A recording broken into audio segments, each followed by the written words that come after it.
Meu nome é Nel e, aos 34 anos, finalmente comprei a casa dos meus sonhos depois de anos construindo meu negócio de desenvolvimento imobiliário do zero.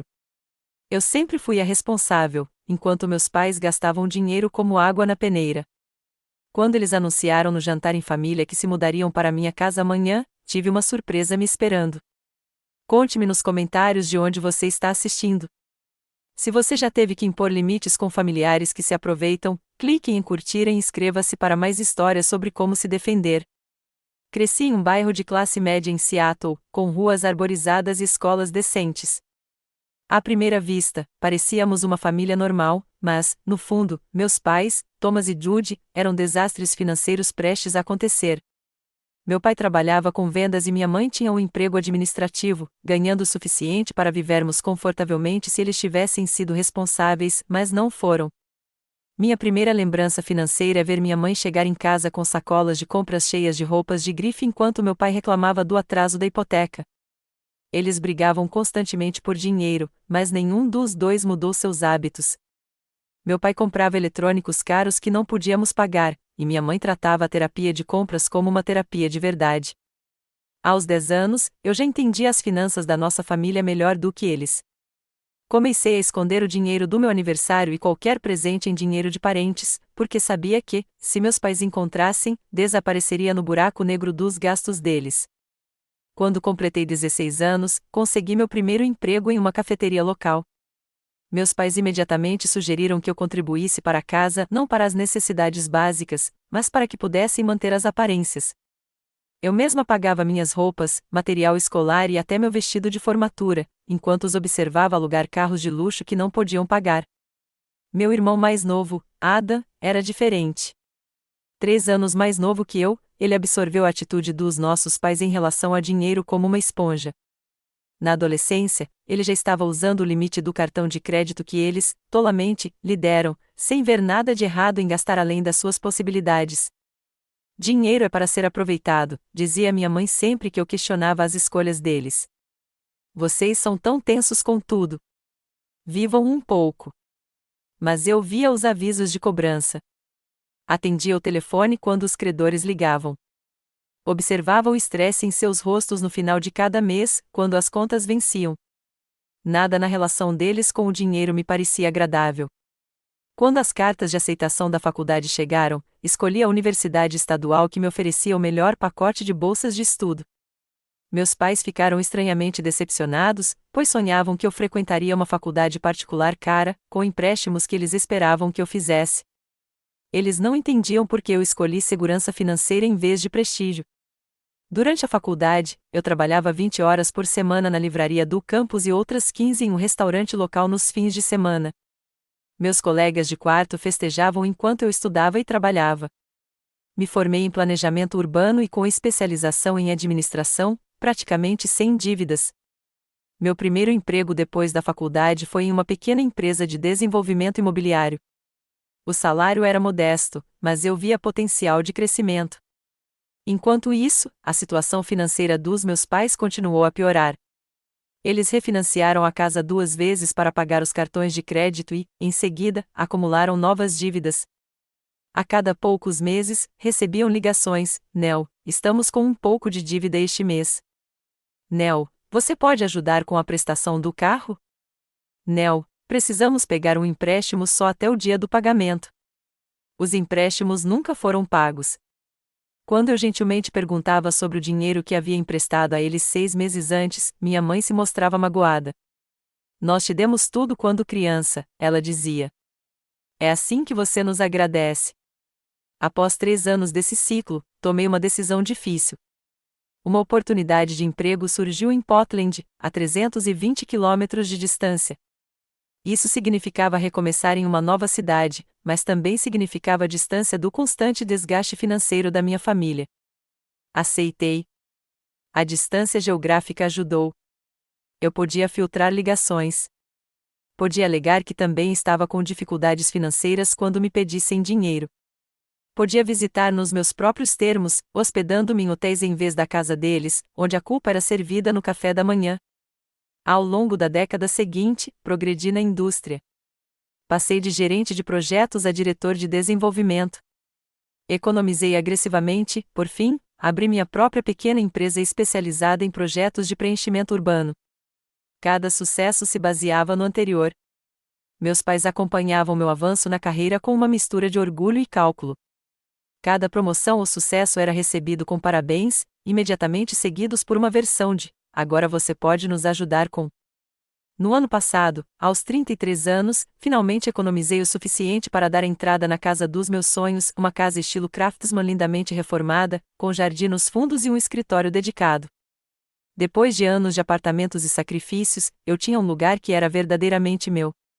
Passei meses deixando perfeito, pintando as paredes, mobiliando cada cômodo, plantando flores nos canteiros com todo cuidado. Meu santuário, minha recompensa por anos de disciplina e trabalho duro. Minha prova de que quebrar os padrões financeiros com os quais cresci era possível. Eu deveria saber que meus pais veriam a situação de forma diferente. As ligações começaram cerca de 3 meses depois que me mudei para minha nova casa. Começaram de forma casual, com minha mãe comentando sobre como o senhorio estava sendo exigente com os atrasos no pagamento do aluguel. Ele costumava ser tão compreensivo, reclamou ela durante nossa ligação mensal. Agora ele está ameaçando nos despejar se atrasarmos mais uma vez. As pessoas não têm mais compaixão. Eu demonstrava simpatia, mas não oferecia ajuda financeira. Anos de terapia me ajudaram a estabelecer esse limite. 2 semanas depois, meu pai ligou. Isso era incomum, já que ele normalmente deixava minha mãe cuidar das comunicações familiares. Nel, sua mãe não quer que eu te conte isso, começou ele, em voz baixa, como se ela pudesse ouvir, embora estivessem supostamente em salas diferentes, mas estamos passando por um momento difícil. Meus cheques de comissão têm sido menores ultimamente, e sua mãe teve que reduzir o horário de trabalho. Estamos atrasados com algumas contas. Mais uma vez, expressei preocupação, mas sugeri que conversassem com um consultor financeiro em vez de oferecer dinheiro. A conversa terminou de forma estranha. A próxima ligação veio do meu irmão, Ada. Mamãe e papai conversaram com você sobre a situação deles? Perguntou ele. Eles mencionaram algumas dificuldades financeiras, respondi cautelosamente. É pior do que eles estão dizendo, disse Ada. Eles receberam um aviso de despejo ontem. Eles têm 30 dias para pagar ou se mudar. Meu estômago embrulhou. Para onde eles vão? Houve uma pausa. Bem, é por isso que estou ligando. Stephanie e eu ofereceríamos nossa casa, mas com o bebê e o apartamento de um quarto, simplesmente não temos espaço. A implicação era clara. Minha casa de 3 quartos era a solução óbvia. Ada, você sabe que eu amo a mamãe e o papai, mas morar com eles não seria saudável para nenhum de nós, eu disse com firmeza. Eu sei, ele respondeu rapidamente. Só pensei em te avisar. Eles estão falando em te visitar em breve. Depois de desligar, liguei imediatamente para minha amiga Taylor, que acompanhava a dinâmica da minha família há anos. Eles estão te armando um plano, disse Taylor sem rodeios após ouvir a história. Eles já esgotaram as opções e agora estão de olho na sua nova casa. Você precisa se preparar. Eles não esperariam simplesmente se mudar, protestei. Mas, mesmo enquanto dizia isso, eu sabia que Taylor estava certa. Naquela noite, como se fosse um sinal, recebi uma mensagem da minha mãe: ótimas notícias. Seu pai e eu vamos visitá-la no próximo fim de semana. Queremos levá-la para jantar e celebrar sua linda casa nova. Temos novidades incríveis para compartilhar. O nó no meu estômago se apertou. Liguei para o Dr. Winters, meu terapeuta, e marquei uma sessão de emergência. O que você tem medo que possa acontecer? Perguntou o Dr. Winters durante a nossa sessão. Tenho medo de que eles peçam para se mudar temporariamente, o que se tornará permanente, admiti. E tenho medo de dizer sim porque dizer não parece impossível. Passamos a hora encenando respostas e discutindo limites. Saí me sentindo mais preparada, mas ainda ansiosa. O restaurante que escolheram para o nosso jantar era preocupante, uma churrascaria sofisticada, conhecida pelo cardápio caro. Como eles poderiam pagar por isso enquanto enfrentavam o despejo? A resposta, claro, era que não podiam. Mas as aparências sempre importaram mais do que a realidade para meus pais. Enquanto eu dirigia para encontrá-los, meu celular vibrou com uma mensagem de Nel, você parece cansada, querida, disse minha mãe quando me sentei, seu cumprimento padrão, independentemente da minha aparência. Trabalhando demais, como sempre.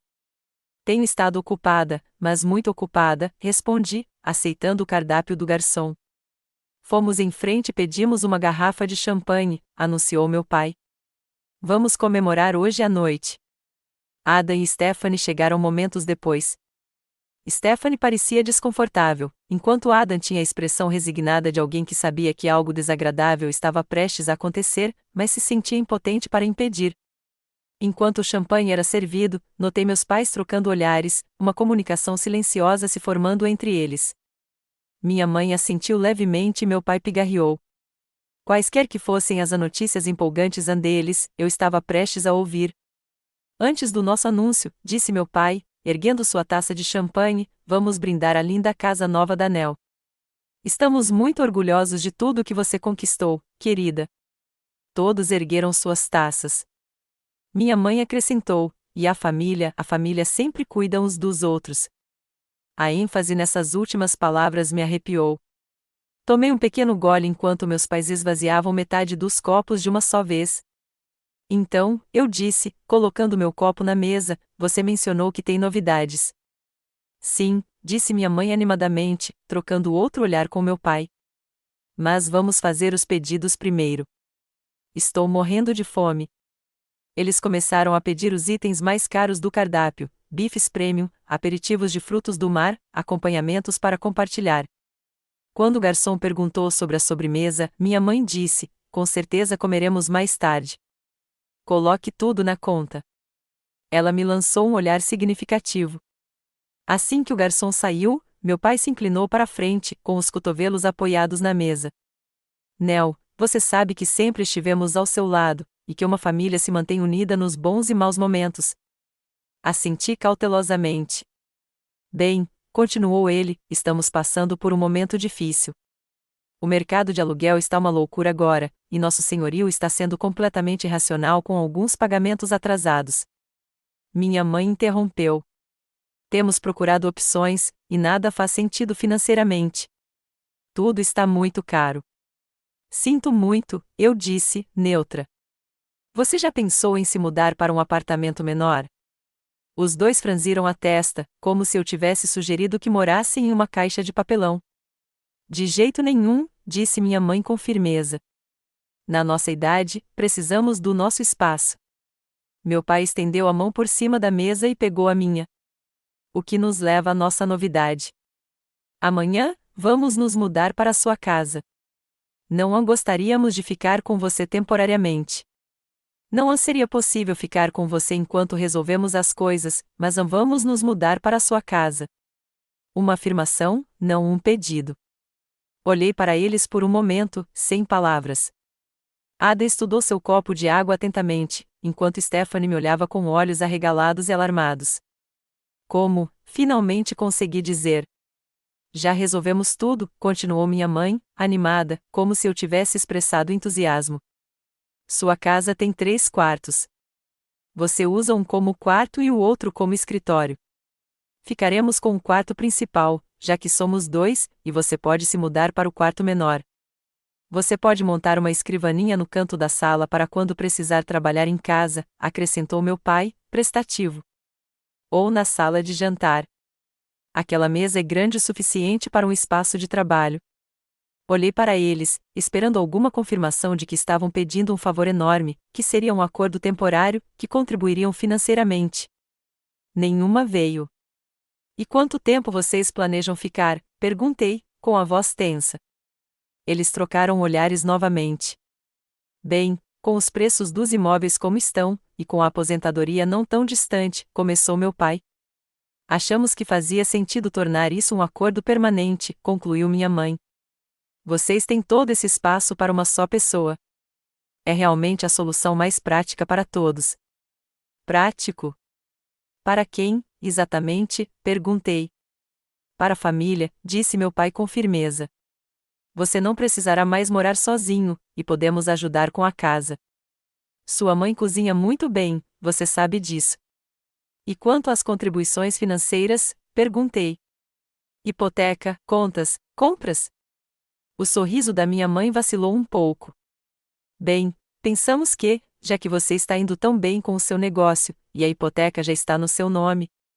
Além disso, nós a criamos por 18 anos sem cobrar aluguel. Adam continuou olhando para o copo d'água. Stephanie parecia querer desaparecer. Então, deixe eu entender, eu disse lentamente. Você quer se mudar para minha casa amanhã, ficar com o meu quarto, me fazer mudar o meu escritório para uma área comum e não contribuir financeiramente com nenhuma despesa doméstica? Não faça parecer tão transacional, Nell, disse meu pai, franzindo levemente a testa. Somos uma família.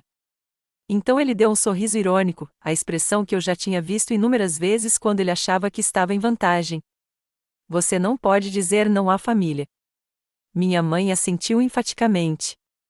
Ficaria muito triste se você se recusasse a nos ajudar quando precisamos, depois de tudo que fizemos por você. Os aperitivos chegaram, interrompendo momentaneamente a conversa. Meus pais imediatamente começaram a comer, aparentemente confiantes de que o assunto estava resolvido.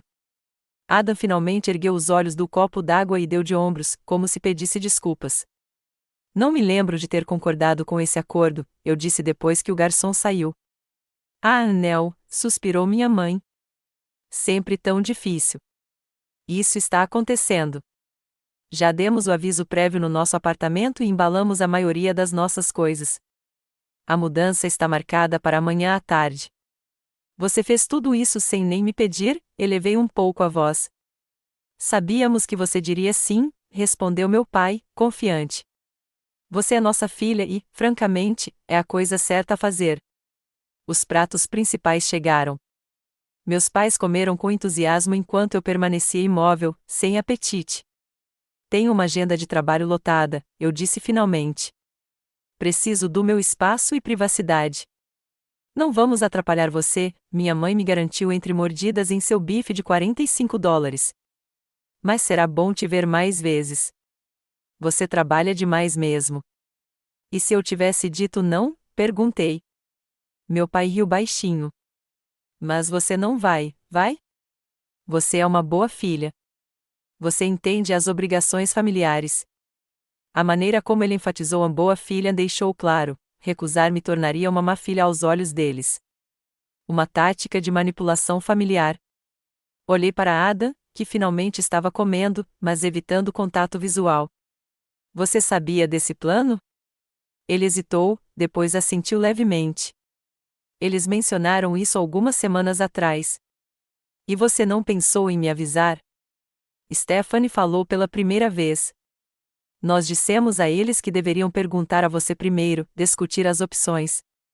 Sua voz era baixa, mas firme. Minha mãe acenou com a mão, dispensando não havia nada para discutir. Esta é a solução óbvia. Nell tem espaço. Precisamos de espaço. Família ajuda família. Enquanto eles continuavam comendo e conversando sobre os móveis que planejavam trazer e como reorganizariam minha casa, uma vida inteira de momentos semelhantes passou pela minha cabeça, a vez em que pegaram meu carro emprestado por uma semana sem pedir, a poupança para a faculdade que desapareceu misteriosamente, os inúmeros empréstimos nunca pagos, a manipulação emocional sempre que eu tentava estabelecer limites. Esse era o padrão, e ele nunca acabaria a menos que eu o interrompesse. Meu pai estava no meio de uma frase sobre transformar parte do meu jardim em uma área para fumar seus charutos quando o interrompi. Sim, respondi calmamente. Os dois pararam de falar e olharam para mim. Sim, repetiu minha mãe, surpresa, mas satisfeita. Você concorda que esta é a melhor solução? Sim, você pode se mudar amanhã, respondi, mantendo a calma. Mas não se esqueça de trazer $500.000 até de manhã. O choque nos rostos deles foi imediato. O garfo da minha mãe bateu no prato dela. O sorriso irônico do meu pai desapareceu. O que você disse? Perguntou ele. $500.000, repeti claramente. Esse é o meu preço para você se mudar. Minha mãe encontrou a voz primeiro. Isso é um absurdo. Nós somos seus pais. Sim, vocês são, concordei. E os pais normalmente não esperam tomar posse das casas dos filhos adultos sem discussão ou contribuição. Nós te demos a vida, gaguejou meu pai, com a questão principal, eu disse, é que não serei pego de surpresa ou manipulado para um arranjo de moradia que não funcione para mim. Amo vocês dois, mas amor não significa sacrificar meu bem-estar ou segurança financeira. Meu pai empurrou o prato para longe, com raiva. Bem, perdi o apetite. Se é assim que você trata a família, não sei mais o que dizer. Ele se levantou abruptamente. Vamos, Judy. Estamos indo. Minha mãe pegou a bolsa, com lágrimas escorrendo pelo rosto. Nunca pensei que minha própria filha nos daria as costas quando mais precisávamos dela. Eles saíram do restaurante, deixando Ada, Stephanie e eu sentados em um silêncio constrangedor e, claro, a conta da refeição cara deles. Depois que meus pais foram embora, o garçom se aproximou com uma expressão preocupada. Está tudo bem? Os outros membros do seu grupo vão voltar? Não, eu disse, cansada, e eu aceito a conta, por favor. Assim que o garçom se afastou, Ada soltou um longo suspiro. Bem, isso foi intenso.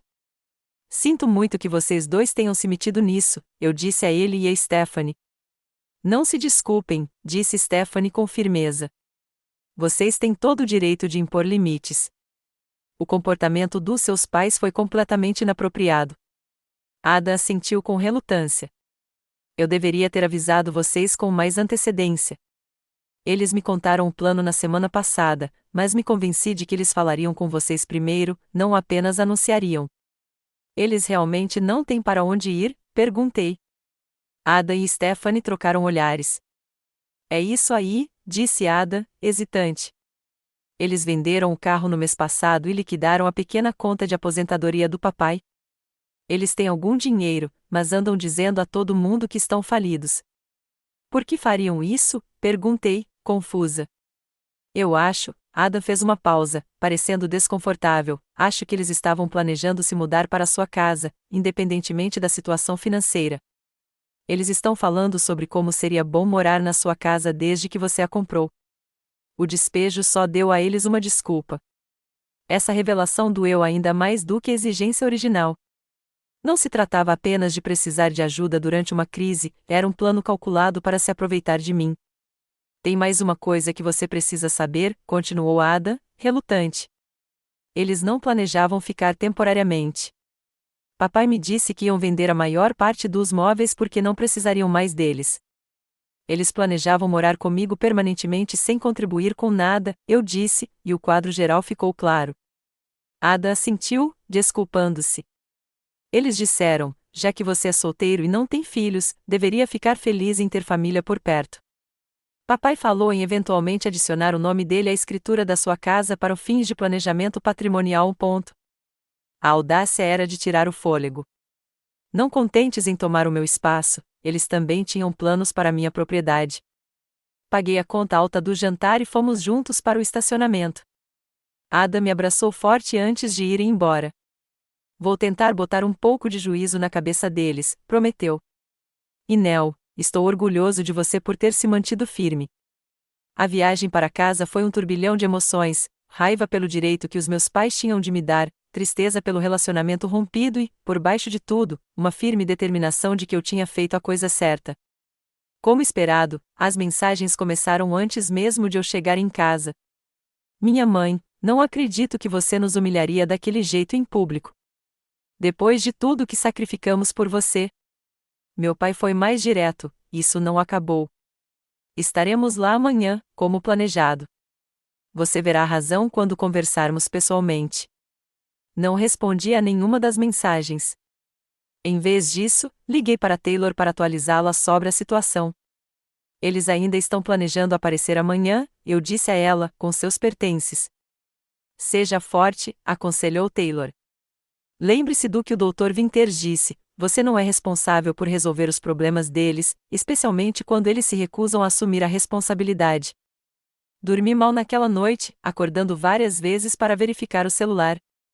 As mensagens continuaram, alternando entre culpa, acusações e tentativas de reconciliação, que sempre voltavam para a ideia de que eles estavam se mudando só até se recuperarem. De manhã, eu estava exausta, mas decidida. Trabalhei em casa naquele dia, incapaz de me concentrar em qualquer coisa além do confronto iminente. Exatamente às 14h30, minha câmera de segurança me alertou sobre o movimento na varanda da frente. Pela imagem da câmera, vi meus pais se aproximando da minha porta, com várias malas ao lado. Meu pai tocou a campainha várias vezes enquanto minha mãe espiava pelas janelas da frente. Respirei fundo, peguei a pasta que Maria havia preparado e fui até a porta. Abri-a apenas o suficiente para falar através da corrente de segurança. Nel, abra a porta direito, exigiu meu pai. Os carregadores chegarão em 1 hora com o resto das nossas coisas. Eu te disse ontem à noite que nos mudar não é uma opção, eu disse calmamente. Não seja ridícula, disse minha mãe. Nós somos seus pais. Agora, deixe-nos entrar para que possamos nos acomodar antes que o caminhão chegue. Não vou deixar você entrar, eu disse com firmeza. E liguei para a empresa de mudanças para cancelar a entrega. Eles concordaram em guardar seus pertences no depósito deles. O rosto do meu pai se enrugou de raiva. Você não tinha o direito de fazer isso. Essa é nossa propriedade. Sim, é sua propriedade, concordei. Assim como está a minha casa, e eu tenho o direito de decidir quem mora nela. Chega dessa bobagem, meu pai retrucou, empurrando a porta. A corrente de segurança se manteve firme. Nel, abra esta porta imediatamente. Em vez de atender à sua ordem, deslizei os documentos legais pela abertura estreita. Esta é uma notificação formal de que você não tem permissão para entrar na minha propriedade sem convite explícito. Se continuar tentando entrar, fazendo ameaças ou se recusar a sair quando solicitado, serei forçado a solicitar uma ordem de restrição. Minha mãe ofegou, pegando os papéis. Uma ordem de restrição? Contra seus próprios pais. Você chegaria a esse ponto? Eu não quero, eu disse honestamente. Mas farei se necessário. Documentei sua exploração financeira ao longo dos anos, incluindo o cartão de crédito fraudulento, os empréstimos não pagos e a tentativa de hoje de se mudar contra a minha vontade. Também salvei todas as mensagens de texto ameaçadoras de ontem à noite. Meu pai arrancou os papéis da minha mãe e os folheou, com o rosto cada vez mais pálido. A linguagem jurídica e a documentação detalhada do comportamento passado deles pareceram finalmente penetrar. Vocês realmente fariam isso conosco? Perguntou ele, com a voz subitamente incerta. Não quero machucar vocês, eu disse. Amo vocês dois, mas preciso que entendam que esse limite é inegociável. Não vou deixar vocês se mudarem para minha casa nessas circunstâncias. Minha mãe começou a chorar, lágrimas genuínas dessa vez, em vez das lágrimas performáticas do jantar. Para onde vamos? A empresa de mudanças pode entregar suas coisas em qualquer endereço que você fornecer, expliquei. E reservei um quarto de hotel para você na próxima semana, pago adiantado. Isso deve lhe dar tempo para encontrar um novo apartamento. Não temos condições de pagar um apartamento nesta área, protestou meu pai, embora com menos convicção. Então talvez você precise considerar se mudar para uma área mais acessível, encontrar colegas de quarto ou explorar opções de moradia para idosos, sugeri. Estou disposto a ajudar você a pesquisar alternativas, mas não posso e não serei sua solução de moradia. Eles ficaram parados na minha varanda em silêncio, finalmente se dando conta da realidade da situação. Eu já tinha percebido o blefe deles, e eles não tinham um plano B. A reserva do hotel está em seu nome no Comfort na Riverside Drive, continuei. Você pode fazer o check-in a qualquer hora hoje. Meu pai olhou para os documentos legais novamente, depois para mim. Pela primeira vez na minha vida adulta, vi algo novo em seus olhos quando ele me olhou, respeito, relutante, mas real.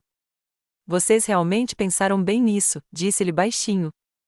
Eu pensei, confirmei, porque esse padrão precisa acabar pelo bem de todos nós. Após um momento de silêncio tenso, meu pai assentiu levemente.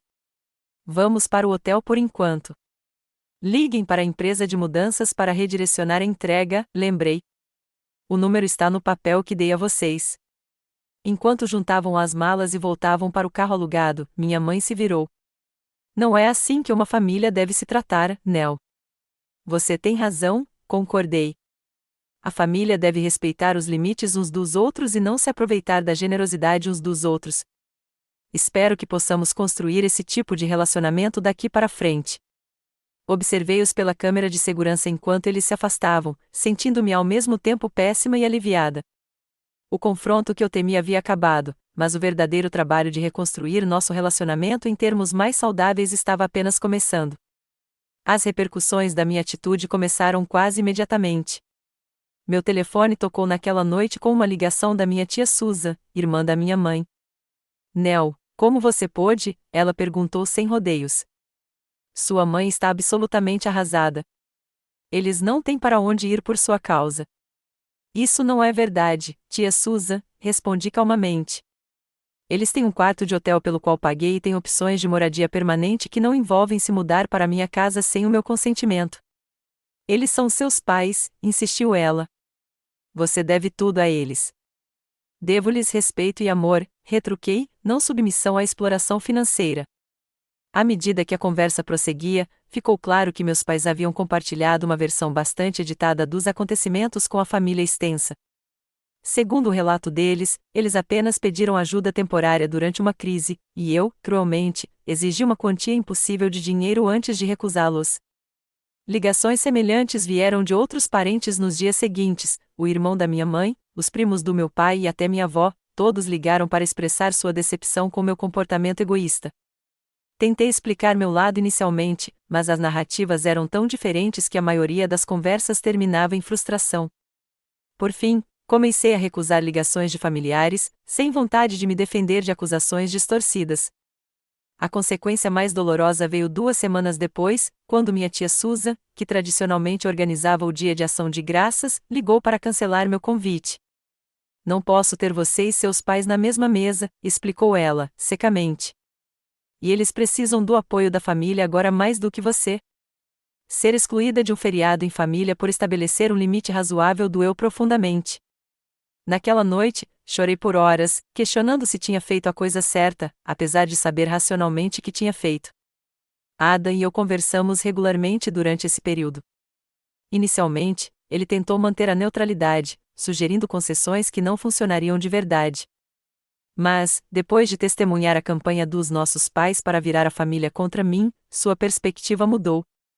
Eles não estão contando a história toda para ninguém, admitiu durante um telefonema. Quando tentei explicar o que realmente aconteceu no jantar, minha mãe me interrompeu e meu pai mudou de assunto. É mais fácil me pintar como vilão do que admitir que o comportamento deles foi inapropriado, eu disse, cansada. Após um mês de conversas sussurradas e relações tensas, Adam tomou uma decisão difícil. Ele me pediu para compartilhar cópias dos registros financeiros que eu havia reunido, os empréstimos documentados, as mensagens prometendo pagamento, o cartão de crédito fraudulento. Preciso entender exatamente o que aconteceu ao longo dos anos, explicou ele, não apenas a versão deles ou mesmo a sua. Preciso ver as evidências pessoalmente. Relutantemente, enviei os arquivos a ele. 2 dias depois, ele me ligou de volta, com a voz contida. Eu não fazia ideia de que era tão extenso, disse ele. Todos esses anos, achei que você fosse rígido com relação a dinheiro, mas eles se aproveitaram de você constantemente. Não foi culpa sua, assegurei-lhe. Eles tiveram o cuidado de manter essas interações entre eles e eu. Adam decidiu compartilhar parte da documentação com os principais membros da família que mais me criticaram. A reação foi mista. Alguns, como a tia Susan, recusaram-se a sequer olhar as evidências. Outros as revisaram, mas encontraram maneiras de justificar o comportamento. Alguns, no entanto, começaram a questionar a narrativa que lhes fora transmitida. Minha prima Raquel ligou depois de ver os registros que Adam compartilhou. Eu não fazia ideia, Nell. Mamãe só nos contou que você se recusou a ajudá-los quando precisaram de um lugar para ficar. Esse padrão já vem de anos. Esses pequenos momentos de validação ajudaram, mas não apagaram a dor de ser vilipendiada por grande parte da minha família. As redes sociais se tornaram outro campo de batalha. Minha mãe postou declarações vagas, mas diretas, sobre crianças que esquecem suas obrigações e a dor da traição familiar. Parentes com quem eu não falava há anos comentaram com mensagens de apoio aos meus pais e críticas veladas a mim. Percebi que estava me afastando de espaços online onde a família pudesse ver minhas postagens. O isolamento foi difícil, especialmente com a aproximação das festas de fim de ano. O dia de ação de graças na casa da tia Susan sempre foi uma reunião familiar central, e a exclusão reforçou meu status de marginalizada. Meus amigos se tornaram minha tábua de salvação durante esse período. Taylor insistiu que eu me juntasse à família dela para o dia de ação de graças. Meu colega Jack me convidou para eventos sociais de fim de semana para me impedir de remoer o drama familiar. A senhora Johnson, minha vizinha, começou a trazer pão caseiro só porque sim, embora nós duas soubéssemos que era sua maneira de demonstrar apoio. A doutora Winters me ajudou a navegar pelas emoções complexas, a culpa que surgiu apesar da minha certeza de ter tomado a decisão certa, a raiva por ser mal representada por pessoas queridas, a tristeza pelo relacionamento familiar que eu gostaria de ter. Afastamentos familiares são particularmente dolorosos porque desafiam nossa narrativa fundamental sobre quem deve nos amar e apoiar incondicionalmente, explicou ela durante uma sessão. Mas relacionamentos saudáveis, mesmo com a família, exigem respeito mútuo e limites. Nós nos concentramos em desenvolver estratégias de enfrentamento para a culpa que mais me afetava à noite, escrever um diário para externalizar meus pensamentos, praticar atividade física para controlar o estresse e praticar mindfulness para me manter focada no presente em vez de criar catastrofismo sobre o futuro. O passo mais difícil foi aceitar que eu não podia controlar a percepção dos outros sobre mim. Alguns familiares acreditavam na versão dos meus pais, independentemente das evidências. Eu precisava me conformar com a incompreensão de pessoas cujas opiniões antes eram muito importantes para mim. Seu valor não é determinado pelo fato de sua família validar seus limites, lembrou-me o Dr. Winters. Você pode amar as pessoas à distância quando um relacionamento próximo não é saudável. 3 meses após o confronto à minha porta, tomei a difícil decisão de cortar temporariamente o contato com meus pais. A comunicação deles havia se estabilizado em um padrão de culpa passivo-agressiva, seguida de tentativas de renegociar a mudança apenas até algum marco arbitrário. Cada interação me deixava emocionalmente esgotada. Enviei-lhes um e-mail breve e gentil, explicando que precisava de um espaço para me recuperar do conflito em curso. Assegurei-lhes o meu amor, mas deixei claro que não entraria em contato pelos próximos meses. Forneci os dados de contato do meu advogado para emergências genuínas. A decisão trouxe tristeza e alívio. Lamentei o relacionamento que desejava que tivéssemos, ao mesmo tempo em que reconhecia a realidade do que tínhamos. E comecei o lento processo de reconstrução da minha vida sem o desgaste constante das suas demandas financeiras e emocionais. 6 meses após aquele fatídico jantar em família, a primavera chegou com uma sensação de renovação que correspondia à minha cura interior. A tempestade inicial do drama familiar havia se dissipado em uma distância desconfortável. A ansiedade diária de esperar pelo próximo telefonema de crise dos meus pais havia desaparecido. Minha casa realmente parecia meu santuário novamente. Durante o período planejado sem contato, meus pais finalmente encontraram um pequeno apartamento de um quarto em uma cidade vizinha com preços de aluguel um pouco mais baixos. Segundo Ada, eles reclamaram amargamente da degradação do estilo de vida, mas conseguiram fazer a transição. O tempo e o espaço foram essenciais para a minha recuperação, sem as constantes manipulações emocionais e solicitações financeiras. Pude refletir com mais clareza sobre nossa dinâmica e meu papel na manutenção de padrões prejudiciais. Eu havia facilitado o comportamento deles durante anos, respondendo a emergências, concedendo empréstimos disfarçados de presentes e evitando conversas difíceis sobre limites. A doutora Winters me ajudou a reconhecer que meus pais só mudariam se eles próprios escolhessem. Minha responsabilidade não era resolver os problemas financeiros deles, mas sim manter meu próprio bem-estar e estabelecer relacionamentos baseados no respeito mútuo, em vez da exploração. Você não pode se incendiar para manter os outros aquecidos, ela me lembrava com frequência, especialmente quando eles se recusam a aprender a fazer suas próprias fogueiras. Meu relacionamento com Ada se aprofundou com essa experiência. Depois de ver o padrão documentado de comportamento dos nossos pais, ele começou sua própria jornada de estabelecer limites. Ele e Stephanie começaram a fazer terapia financeira para garantir que não repetissem os erros dos nossos pais, principalmente com um filho a caminho.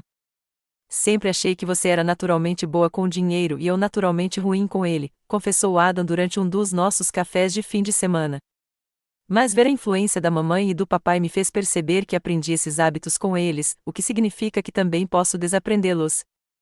Sua crescente conscientização e seus esforços para mudar foram curativos para nós dois. Pela primeira vez, éramos aliados, em vez de ocupar nossos papéis familiares de irmã responsável e irmão irresponsável. 4 meses depois do nosso período sem contato, recebi um e-mail inesperado do meu pai. Ao contrário de suas comunicações anteriores, não continha exigências nem sentimentos de culpa. Em vez disso, ele escreveu: Nel, estes últimos meses foram difíceis, mas esclarecedores. Sem sua rede de segurança financeira, sua mãe e eu tivemos que enfrentar algumas duras verdades sobre nossos hábitos de consumo e senso de direito.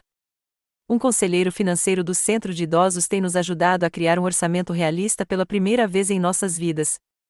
Não estou escrevendo para pedir nada, apenas para reconhecer que nosso comportamento com você tem sido injusto por muitos anos. Espero que um dia possamos reconstruir nosso relacionamento em termos melhores.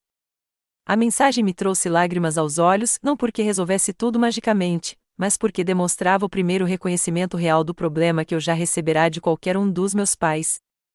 Respondi com um e-mail breve, porém caloroso, expressando minha gratidão pela reflexão e pela abertura à mudança. Sugeri que avançássemos com passos pequenos e administráveis, em vez de voltarmos correndo ao contato frequente. Meus limites permaneceram firmes, mas a porta para a reconciliação se abriu um pouco. Nosso primeiro encontro presencial após a separação foi um breve café em um local público, com horários de início e término previamente definidos. A conversa foi estranha, mas civilizada, concentrando-se em tópicos neutros em vez de mergulhar imediatamente no nosso conflito. Minha mãe parecia contida, menos dramática do que o normal. Meu pai estava visivelmente mais respeitoso com meu tempo e espaço. Nos meses seguintes, estabelecemos um novo padrão de interações limitadas e estruturadas, telefonemas aos domingos com limite de 30 minutos, almoços mensais em restaurantes onde cada um pagava a sua própria refeição, limites claros em relação a discussões financeiras.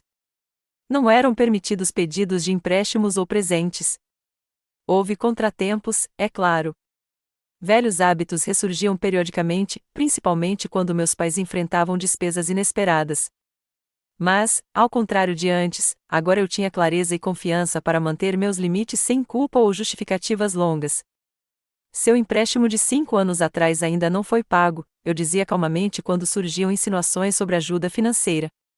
Vamos nos concentrar em resolver isso antes de discutir qualquer nova ajuda. A simples declaração de um fato, sem raiva ou atitude defensiva, muitas vezes interrompia a conversa. Eles sabiam que eu tinha documentação de cada empréstimo não pago, de cada promessa de pagamento quebrada. Gradualmente, um novo tipo de relacionamento começou a emergir, baseado no respeito mútuo, em vez da exploração. Não era o vínculo familiar caloroso e incondicionalmente solidário retratado nos filmes, mas era honesto e sustentável. Minha jornada me ensinou várias lições profundas sobre família, limites e autoestima. Primeiro, o amor verdadeiro não se aproveita. Qualquer pessoa que explore constantemente sua generosidade, alegando que é seu dever fornecê-la, não tem os seus melhores interesses em mente, independentemente do seu relacionamento com ela. Segundo, estabelecer limites não é egoísmo, é necessário para relacionamentos saudáveis. Sem limites claros sobre quais comportamentos são aceitáveis, o ressentimento inevitavelmente se acumula e, eventualmente, destrói a conexão. Terceiro, você ensina as pessoas a te tratarem. Ao aceitar maus tratos durante anos, eu, sem querer, comuniquei que era aceitável. Ao finalmente me manter firme, criei a possibilidade de uma dinâmica mais saudável. Quarto, a cura não é linear. Em alguns dias, eu ainda questionava minhas decisões ou me sentia culpada pela divisão familiar, mas, no geral, a trajetória seguia em direção a mais paz e respeito próprio. Quinto, e talvez o mais importante, proteger-se é um ato de amor próprio, não de egoísmo. Minha casa, segurança financeira e bem-estar emocional não eram luxos a serem sacrificados, mas sim alicerces necessários para uma vida saudável. 1 ano depois daquele jantar familiar cheio de confrontos, eu estava no meu jardim, plantando flores de primavera nos canteiros que ainda eram meus para eu projetar como quisesse. A casa atrás de mim ainda era meu santuário, organizada de acordo com minhas necessidades e preferências. Meu escritório permanecia no segundo quarto, um espaço onde eu podia trabalhar produtivamente sem concessões. O relacionamento com meus pais continuou a evoluir, com progressos e regressões ocasionais. Alguns parentes começaram a ver a situação com mais clareza, enquanto outros mantiveram seu julgamento sobre minhas escolhas. Eu havia me conformado com a incompreensão daqueles que não estavam dispostos a reconhecer o quadro completo. O mais importante era que eu havia quebrado um padrão geracional de exploração financeira e manipulação emocional. Eu havia estabelecido que amor não significa acesso ilimitado a recursos ou ausência de limites. Eu havia criado espaço para relacionamentos autênticos baseados no respeito mútuo, em vez de obrigação e culpa. Ao bater no solo ao redor de uma roseira recém-plantada, senti uma sensação de contentamento que antes parecia impossível em relação à minha família. O caminho não tinha sido fácil e o trabalho não estava concluído.